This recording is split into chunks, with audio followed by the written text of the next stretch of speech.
Hello दोस्तों, स्वागत है आपका मरीन इंजीनियरिंग हब में। मैं आपका वाचक रवि गुप्ता। आज हम बात करते हैं ओजोन लेयर डिप्लीटिंग सब्सटेंस के ऑल्टरनेटिव गैसेस के बारे में। जैसे क्या क्या गैसेस हैं alternative to the ozone depleting substance. ये हमारा दूसरा वीडियो है जिसमें हम बात करेंगे आज हाइड्रोफ्लोरोऑल्फिन के बारे में, नेचुरल रेफ्रिजरेंट के बारे में, जो इंडस्ट्री में एप्लीकेबल है और यूज़ कर रहे हैं हम as a alternative to ozone depleting substance. हमने पहले वीडियो में बात किया था कि मार्पल एनेक्स 6 रेगुलेशन 12 के अनुसार ओजोन लेयर डिप्लीशन होता क्या है, ओजोन डिप्लीटिंग सब्सटेंस होता क्या है और क्या क्या रेगुलेशन रिक्वायरमेंट है मार्पल एनेक्स 6 का। अगर आपको वो वीडियो देखना है तो उसका लिंक रहेगा डिस्क्रिप्शन बॉक्स में। आज की वीडियो चालू करते हैं ओजोन लेयर डिप्लीशन के ऊपर। फर्स्ट हमें ये जानना चाहिए कि ओजोन लेयर डिप्लीशन होता क्या है। तो उसके पहले ये जानते हैं कि ओजोन लेयर होता क्या है। ओजोन लेयर एक इस तरह का लेयर है जो स्ट्रेटोस्फेयर और ट्रोपोस्फेयर के बीच में होता है। ये मतलब यहाँ पे एक ओजोन लेयर होता है जो दिखता इस तरह का है। बेसिकली ये ओजोन लेयर का काम क्या है, सन से जो यूवी रे आता है वो आपका अर्थ एटमॉस्फेयर में डायरेक्टली ना पहुंच पाए, उसको रिफ्लेक्ट बैक करने का काम है इस ओजोन लेयर का। क्यों? अगर यूवी रे डायरेक्टली हमारा अर्थ के एटमॉस्फेयर पे आएगा तो वो स्किन कैंसर, कैटरैक्ट का प्रॉब्लम और अन्य तरह के प्रॉब्लम, स्किन डिजीज़ ला सकता है। उसको प्रिवेंट करता है हमारा ओजोन लेयर और इकोलॉजिकल टेम्परेचर को भी हेल्प करता है। इसके लिए ये ओजोन लेयर हमारा इतना इम्पोर्टेंस रखता है। अब बात करते हैं कि ओजोन लेयर डिप्लीशन मतलब क्या है। मतलब कुछ गैसेस हम लोग जो अर्थ से एमिट कर रहे हैं, मतलब अर्थ की केमिकल इंडस्ट्री से कुछ गैसेस निकल रहे थे जो क्या कर रहे थे, इस ओजोन लेयर को डिप्लीट कर रहे थे, मतलब ख़त्म कर रहे थे। उसके लिए वो गैसेस का नाम है CFC, क्लोरोफ्लोरोकार्बन, हाइड्रोफ्लोरोकार्बन, हैलोन और मिथाइल ब्रोमाइड। ये केमिकल्स अर्थ के एटमॉस्फेयर में जाके एक तरह केमिकल रिएक्शन कर रहे थे ओजोन मॉलिक्यूल्स के साथ, जिससे ओजोन मॉलिक्यूल्स जो है वो आस्ते आस्ते ख़त्म हो रही थी और बर्बाद हो रही थी। उसको प्रिवेंट करने के लिए हमने मार्पल एनेक्स 6 रेगुलेशन 12 में ओजोन डिप्लीटिंग सब्सटेंस का रेगुलेशन लाया। अब देखते हैं कि क्लोरोफ्लोरोकार्बन जो होता है वो किस तरह ये काम कर रहा था। तो बेसिकली ये क्लोरोफ्लोरोकार्बन पार्टिकल्स है, इसका जो क्लोरीन का जो तत्व है वो ओजोन के साथ रिएक्शन करके oxygen O2 and ClO chlorine plus atom का एक बॉन्ड बनाता है। और ये जो रिएक्शन है, मतलब एक फ्री क्लोरीन करीब ऐसा reaction, chain reaction 10,000 ozone molecule के साथ कर सकता है। अगर हम एक क्लोरोफ्लोरोकार्बन का एक मॉलिक्यूल्स एटमॉस्फेयर में छोड़ तो वो 10,000 ओजोन मॉलिक्यूल्स को डिस्ट्रॉय कर सकता है। इसके कारण जो अर्थ के एटमॉस्फेयर में जो क्लोरोफ्लोरोकार्बन छोड़ा गया है यूज़ करने के कारण वो इतना घातक सिद्ध हुआ। इसके लिए अब देखते हैं इंडस्ट्री में रेफ्रिजरेंट का एवोल्यूशन।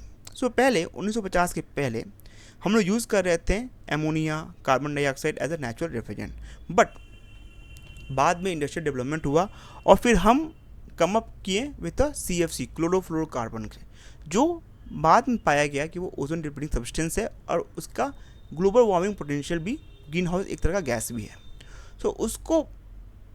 उसका इंटेंसिटी कम करने के लिए हम कम अप किए हाइड्रोफ्लोरोकार्बन के साथ 1985 में।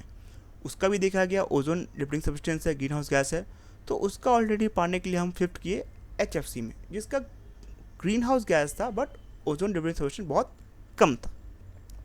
उसके बाद हम और फर्दर मॉडिफाई किए, हम कम अप किए विद द हाइड्रोफ्लोरोऑल्फिन और वापस हम आ चुके हैं नेचुरल रेफ्रिजरेंट के बीच में। हाइड्रोफ्लोरोऑल्फिन होता क्या? जो हाइड्रोफ्लोरोऑल्फिन एक तरह का सिंथेटिक रेफ्रिजरेंट है जिसका ग्लोबल वार्मिंग पोटेंशियल बहुत कम है कंपेयर टू द हाइड्रोफ्लोरोकार्बन। ये इसके टाइप्स क्या क्या हैं? इसके टाइप्स एक हैं 1 2 3 4 ZE, 1 2 3 4 YF। ये कुछ टाइप के हाइड्रोफ्लोरोऑल्फिन है। हाइड्रोफ्लोरोऑल्फिन बेसिकली क्या है, कार्बन कार्बन का एक डबल बॉन्ड है जिसके साथ ये पार्टिकल्स अटैच रहते हैं। अब देखते हैं हाइड्रोफ्लोरोऑल्फिन का एडवांटेज क्या है। सो हाइड्रोफ्लोरोऑल्फिन का यूज़ करने का एडवांटेज ये है कि इसका ग्लोबल वार्मिंग पोटेंशियल जो है वो आपका नियर टू ज़ीरो है। ओजोन डिप्लीटिंग सब्सटेंस ये बिल्कुल नहीं है। उसके साथ साथ इसका फ्लेमिडी का कोई इशू नहीं है। अब डिसएडवांटेज के बारे में बात करें तो हाइड्रोफ्लोरोऑल्फिन जो आपका एक तरह का सिंथेटिक रेफ्रिजरेंट है, इसीलिए ये एक कॉस्टली ऑल्टरनेटिव है। और दूसरा इसके एक ऑल्टरनेटिव 1,2,3-YF ये आपका हल्का माइल्ड फ्लेमेबल है। सो ये आपका डिसएडवांटेज में आ गया। अब बात करते हैं नेचुरल रेफ्रिजरेंट के बारे में। नेचुरल रेफ्रिजरेंट होता क्या है? नेचुरल रेफ्रिजरेंट का मतलब वो रेफ्रिजरेंट है जो इको फ्रेंडली हो और जिसमें कोई ओजोन डिप्लीशन पोटेंशियल ना हो और जिसका ग्लोबल वार्मिंग इम्पैक्ट बहुत ही कम हो। इन 3 चीज़ों को जो क्वालिफाई करेगा उसे हम कहते हैं नेचुरल रेफ्रिजरेंट। वो कौन कौन से होते हैं? पहला एक है एमोनिया, दूसरा होता है कार्बन डाइऑक्साइड, तीसरा आपका हाइड्रोकार्बन जैसे प्रोपेन और आइसोब्यूटेन है। तो पहले बात करते हैं एमोनिया के बारे में। सो एमोनिया एक तरह का नेचुरल रेफ्रिजरेंट है जो हम लोग यूज़ करते हैं लार्ज स्केल इंडस्ट्री में, बिकॉज ये बहुत ही एफिशिएंट इन नेचर है। और दूसरा एडवांटेज है इसका क्या कि इसका ओजोन डिप्लीटिंग सब्सटेंस और ग्लोबल वार्मिंग पोटेंशियल बहुत ही नियर टू द जीरो है, मतलब ये जीरो है। सो इन दो एफिशिएंसी के कारण, मतलब हाईली एफिशिएंसी होने के कारण और ग्लोबल वार्मिंग पोटेंशियल और ओजोन डिप्लीटिंग पोटेंशियल जीरो होने के कारण इसको यूज़ करने के लिए प्रोत्साहन मिलता है। बट इसका डिसएडवांटेज क्या है कि ये टॉक्सिक इन नेचर है। मतलब टॉक्सिक इन नेचर होने के कारण इसको थोड़ा कॉस्टियसली हैंडल करना पड़ेगा। और दूसरा ये कोरोसिव इन नेचर है, मतलब कॉपर या ऐसे मेटल के साथ ये कोरोसिव बिहेव करता है। सो उसके लिए हमें भी ध्यान रखना पड़ेगा। सो अब बात करते हैं कार्बन डाइऑक्साइड के बारे में। कार्बन डाइऑक्साइड का प्रॉब्लम क्या है? कार्बन डाइऑक्साइड का प्रॉब्लम ये है कि ये आपका हाई ऑपरेटिंग प्रेशर गैस है, मतलब इसका ऑपरेटिंग प्रेशर जो है वो आपका थोड़ा हाई है।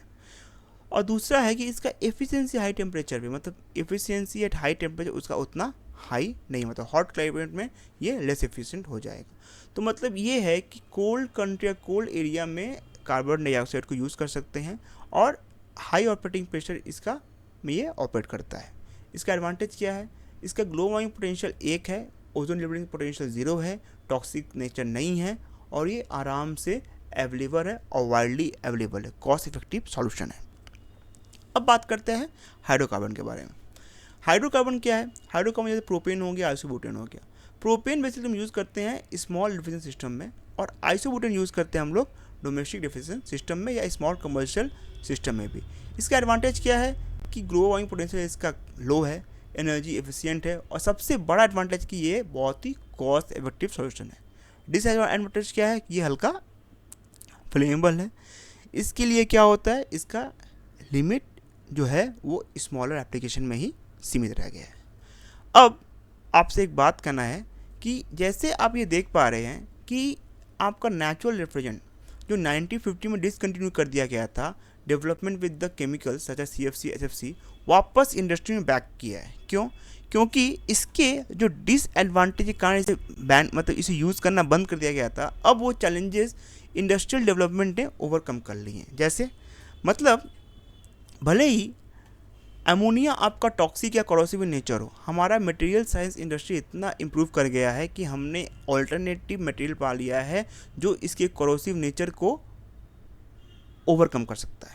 दूसरा बात है कि टॉक्सिसिटी को हैंडल करने के लिए हमने बहुत तरह के सेफ्टी मेजर इम्प्लीमेंट किए हैं जिससे ये आराम से हैंडल हो जाता है और उसके साथ साथ क्या है कि ईजिली यूज़ किया जा सकता है। तो इसके लिए अब अमोनिया बहुत ही मेजर ऑल्टरनेटिव बन गया है एज अ नेचुरल रेफ्रिजरेंट। अब बात करते हैं कार्बन डाइऑक्साइड के बारे में। कार्बन डाइऑक्साइड जैसे मैंने बोला था कि इसका हाई ऑपरेटिंग प्रेशर है, इसका भले ही हाई ऑपरेटिंग प्रेशर हो बट आजकल इंडस्ट्री में ज़्यादा यूज़ हो रहा है बिकॉज क्योंकि हम अब कम अप किए हैं विद अ ड्यूरेबल इक्विपमेंट जो आराम से operating pressure high operating pressure में भी एफिशिएंटली काम कर सकता है। मतलब हाई ऑपरेटिंग कंप्रेसर, हमारा कंप्रेसर ऐसा हमने इम्प्लीमेंट किया है जो आराम से हाई प्रेशर में भी आराम से काम करेगा। उसके साथ साथ भले ही इसका एफिशिएंसी हाई टेम्परेचर आपका मतलब क्लाइमेट में उतना एफिशिएंट ना हो तो हम इसको कोल्डर एरिया में आराम से यूज़ कर रहे हैं। अब जैसे ड्रॉबैक जो था आइसोप्रोपेन का इसका कि ये था कि मतलब ये फ्लेमेबल है, उसको ओवरकम करने के लिए हमने क्या किया, इसको स्मॉलर डिफ्यूजन सिस्टम में हमने आराम से इजीली यूज़ करने लगे जिससे आप इसका हैजार्डनेस कम हो गया और इसको क्लोज सिस्टम में यूज़ करना चालू कर दिए जिससे आपका ये एटमॉस्फेयर पे एक्सपोज या फ्लेमिटी से एक्सपोज ना हो। सो इस तरह हमने नेचुरल रेफ्रिजरेंट और हाइड्रोफ्लोरोऑल्फिन को प्रमोट किया, जिससे हमने क्या किया, जो गैसेस जो ओजोन डिप्रेशन कर रहे थे उसको हमने ओवरकम किया। सो फ्रेंड, अगर आज का वीडियो आपको अच्छा लगे तो प्लीज़ लाइक करें, सब्सक्राइब करें एंड शेयर करें। और अगर आपको एक्सक्लूसिव वीडियो देखने हैं जो रिलीज़ नहीं हुए हों और सिर्फ जो मेंबर के लिए बने हैं, तो आप प्लीज़ ज्वाइन करें हमारा मेंबरशिप, और उसके साथ साथ मुझसे भी इंटरेक्ट करें और करियर काउंसलिंग कराएं।